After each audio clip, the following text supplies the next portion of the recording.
जय परमेश्वर देवता लोगों। साध अनूपदास लिखी किताब जगदीतकारनी। यह जगदीतकारनी जिसको श्री अनूपदास पेंटिंग प्रेस छावनी अर्नपुरा में साहब के प्रसिद्ध किया। तारीख 17 अप्रैल सन 1909 जहाँ वैसास बुद्धि भारत सबद 1965। जय परमेश्वर। संसार के बच्चे बचने के लिए साध अनूपदास लिखी किताब जगदीतकारनी पढ़े, वो भी दोस्तों छावनी अरनपुरा शिवगंज मारवाड़ 307027। संपर्क के लिए दोस्तों 029762730024 और मोबाइल नंबर है दोस्तों 8905653801। जय परमेश्वर। दोस्तों आज पेज नंबर 245 से आगे बढ़ रहा हूँ, बड़े गौर से ख्याल करना। हे संसार के हिंदू, मुसलमान, अंग्रेज और सातों आठों विलायतों के लोग, इस किताब को अपने जीव के मुताबिक रखना और किताब को पढ़कर वाकिफ होना और पुरानी होने पर नई किताब छपा कर इसका नमूना पास रखना और बहुत सी किताबें छपा के जारी करा देना ताकि संसार भूले नहीं। जय परमेश्वर। आज पेज नंबर 245 से आगे बढ़ रहा हूँ, बड़े गौर से ख्याल करना मेरे भाइयों, मेरे संसार के लोगों। जय परमेश्वर। Page number 245। औलाद हो जावे तो फिर संसार यह कहने को लगे कि देवताओं ने दिया है या फकीरों ने दिया है। सो दुनिया को भुलाने के लिए राक्षसी पाप की सिद्धाई चलाई है। सो यह सिद्धाई परमेश्वर के भुलाने के वास्ते संसार में बनियों ने जादू के जुल्म चलाए हैं, बनियों ने जादू के जुल्म चलाए हैं। सो संसार के लोग सिद्धाई के भरोसे से परमेश्वर को भूले हुए और बनियों की राक्षसी पाप को परमेश्वर की कुदरत जानते हैं। यह परसा बनियों ने इस वास्ते चलाए है कि दुनिया परसों के प्रताप से भूली रहेगी तो हमारे राक्षसी पाप की पहचान किसी को भी नहीं होगी, किसी को भी नहीं होगी तो हमारे राक्षसी पाप की शोभा संसार में बनी रहेगी। सो दुनिया को तो खबर नहीं कि राक्षसी पाप में बाबा का भ्रम कह दे, इससे बाबा दुखी है। सो दुनिया की बुद्धि जादू से भ्रष्ट कर दी है, जिससे दुनिया को ऐसा ही सूझता है कि बाबा जान के घेला बन गया है। और जब तक मैंने बनियों के जाल का हाल किताब में नहीं लिखवाया था, जब तक तो मेरे ऐसे ऐसे परसे लोगों को भुलाने के वास्ते सुझाए थे, और जब से मैंने इनके जाल को संसार में जाहिर करना शुरू किया है और किताब में लिखवाया है, जब से मेरे कहने से किसी का भला या बुरा नहीं होता है। सो मैं तो पहले भी किसी के भलाई के वास्ते और बुराई के वास्ते नहीं कहता था और अब भी किसी को कुछ भी नहीं कहता हूँ, अब भी किसी को कुछ भी नहीं कहता हूँ। परंतु यह महाजन खुद अपने राक्षसी पाप से जो चाहते हैं वो करते हैं और जो चाहते हैं वो अब करते हैं। परंतु पेशतर लोगों की नजरों में मुझको बसंत सुझा देते हैं और संसार के लोग मुझको कहते हैं कि बाबा गैला और बावला बना फिरता है और बसंत सिद्ध है। जब मैं तो मुझ ब्रह्मजाल में दुखी, सो मैं दुनिया से ये कहूं कि जैसे रावण के पाप में शनिचर कैद था, उसी तरह पर बदियों के जाल में बनियों ने भी ब्रह्मजाल में मुझको कैद किया है, जिससे खुद मैं दुखी हूं। सो संसार की बुद्धि जादू के जुल्म से कैद की हुई, सो उसको क्या सुझावे कि सिद्ध हो गया है, इससे गैला होके बकता है। और मैं समझाऊं कि जैसा रावण का जाल था उसी तरह से इन बनियों का जाल है, इसी तरह से इन बनियों का जाल फैल रहा है। सो इस जाल को भी रावण की तरह से छुड़ाओ, जो सब उभरो, क्योंकि तुम सिद्धाई के भरोसे भूले हो। सो मैंने इंद्रजाल की सिद्धाई बहुत देखी और उसी जाल में कैद हूं और दुखी हूं।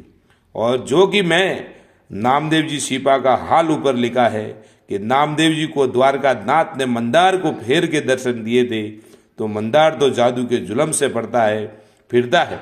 और जो ये कहते हैं कि सवाईगीर बाबा ने घोड़ा सोड़ मस्जिद दौड़ाई, सो उन्होंने नहीं भी दौड़ाई होगी तो भी ये पहले से ही संसार में किस्सा चला दिए है। सो यह अकल की है कि जब हमको भी जादू से मस्जिद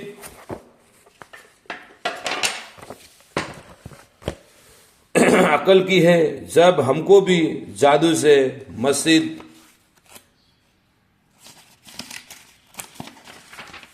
पेज नंबर 246 और मंदिर को फेरेंगे कि अगले करामती थे वैसे ही अब भी है। सो इसी तरह से हमारे राक्षसी पाप की खबर किसी को भी नहीं पड़ेगी। सो ये बातें जो लिखी गई है वो जादू की है, क्योंकि संसार में कहते हैं कि कृष्ण महाराज ने अपना शरीर बढ़ा के कुल पृथ्वी के 2 कदम जमीन की, जो कृष्ण जी भी अपने मुआफिक 2 कदम जमीन की, जो कृष्ण जी अपने मुआफिक आदमी थे। सो इतना लंबा शरीर किससे हो सकता है कि जो आसमान से सर लगे, क्योंकि नारायण ने जिस कदर आदमी की देह बनाई है उतनी ही रहती है, और आसमान से सर लगे इतनी लंबी देह किसी से भी नहीं होता है। होता तो जादू से है। सो यह भी राक्षसी पाप की ही शोभा है। और कृष्ण जी कोई जल थोड़ा ही थे। सो 4 महीना संसार में बरसते। सो दुनिया कृष्ण महाराज का और बल राजा का किस्सा कहते हैं कि कृष्ण जी 8 महीना तो बल राजा के घर पर रहते थे और 4 महीना राधिका जी घर रहते थे। सो जब के राधिका जी के घर रहते थे, जब 4 महीना में बरसता था, सो कृष्ण जी थोड़ा ही बरसते थे। ये तो सब राक्षसी विद्या की शोभा है, क्योंकि जब जल बरसता है, जब जमीन माता पानी पीती है, क्योंकि पहले 12 मास पानी बरसता था, जब जमीन माता महीने की महीने पानी पीती थी। इससे जमीन माता का शरीर महीने तक तर रहता था। और जबकि जमीन माता का आहार गल जाता है और पेशाब के रास्ते और पायखाने के रास्ते होकर निकल जाता था, तो जमीन माता को फिर भूख लगती थी, तो महीने के बाद फिर जमीन माता पानी पीती। सो जिस तरह से कि आदमी वगैरह को प्यास लगती है और वो खाना खाता है और पानी वगैरह पीता है और खाना वगैरह हजम होके पायखाने के और पेशाब के रास्ते निकल जाता है, और फिर भूख लगती है जब फिर खाना वगैरह खाता है, जिससे शरीर को दुख वगैरह नहीं पहुंचता है। तो उसी तरह से जमीन माता भी पानी पी के आहार करती है, क्योंकि अपने मुआफिक जमीन माता का भी शरीर है। सो जब उनका आहार गलता है, जब पेशाब और पायखाने ही रास्ते निकल जाता है, जब रत्ना सागर नीचे उतर जाता है, सो रत्ना सागर जमीन माता की ओजड़ी है।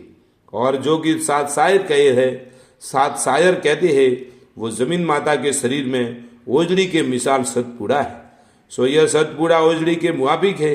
और जमीन माता तो सदा जल का यार करती है। और जिस तरह से कि आदमियों को और सौपायु पंखेरुओं के पेट में ओजड़ी के पास सतपुड़ा की ओजड़ी होती है, उसी तरह से जमीन माता की ओजड़ी के पास सतपुड़ा की ओजड़ी होती है। और यह बेईमान जादू के जुल्म से जमीन माता को 8 महीना रोग रखते। सो गर्मी के महीने में तो 4 महीना गर्मी का रोग रखते। Page number 247। जय परमेश्वर की जो लुए वगैरह जायदा चलती है, और यह जमीन को गर्म ताव का रोग है। जब आदमियों को और सौपायन पंखेरुओं को गर्म ताव की वजह से बीमारियां होती है। और सर्दी के महीने में 4 महीना सर्दी का रोग रखते कि जो सर्दी की वजह से जानवरों वगैरह को और आदमियों को वगैरह को ठंडा ताव सड़ता है। सो जबकि जमीन माता को ठंडा ताव सड़ता है और जादू से ठंडे ताव का रोग करते हैं, जब अनाज और वनस्पति वगैरह सर्दी की रोग की वजह से जल जाती है। जैसा कि आदमियों को ठंडा ताव सड़ता है और कलेजे में भी और पेट में भी ठंडी उठती है, उसी तरह से जमीन माता को भी सर्दी की मौसम में ठंडे ताव का रोग जादू से किया है। सो अगर गर्मी के दिन आते हैं और लू वगैरह जायदा चलती है, तो जादू से जमीन माता को गर्म ताव का रोग किया है।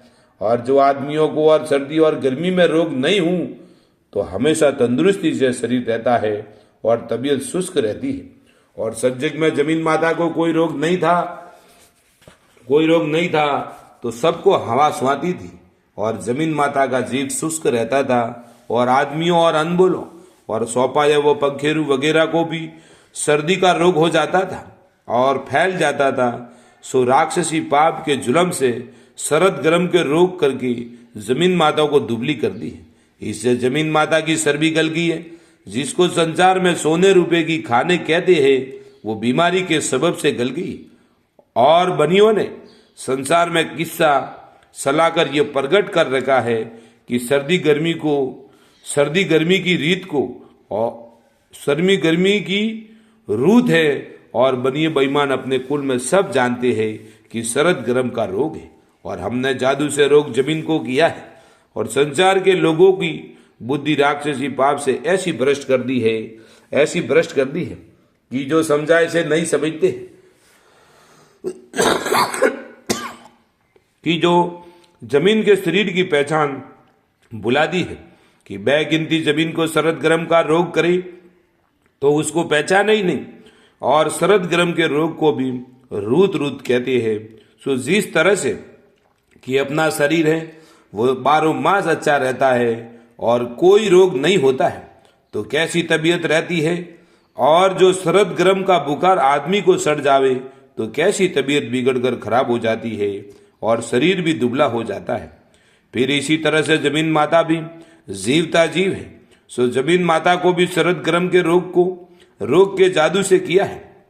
जो जमीन माता भी रोग के सबब से दुबली हो गई है, परंतु इन बनियों ने संसार के भुलाने के लिए, राक्षसी पाप भुलाने के लिए लाखों तरह के किस्से सला दिए हैं कि जो मैं ऊपर अनेक तरह के भक्तों का हाल लिख चुका हूं। जय परमेश्वर। दोस्तों कल पेज नंबर 248 से आगे चालू होगा। साध अनूपदास महाराज लिखी किताब जगत हितकारिणी, वो भी छावनी एरनपुरा शिवगंज मारवाड़ 3070-27। हे संसार के लोगों, अनूपदास जी महाराज ने एक ही किताब छापी है और वो है दोस्तों साध अनूपदास लिखी किताब जगत हितकारिणी, छावनी एरनपुरा शिवगंज मारवाड़ 3070-27। जय परमेश्वर। और संपर्क के लिए दोस्तों 0297627304 और मोबाइल नंबर है दोस्तों 8905653801। जय परमेश्वर।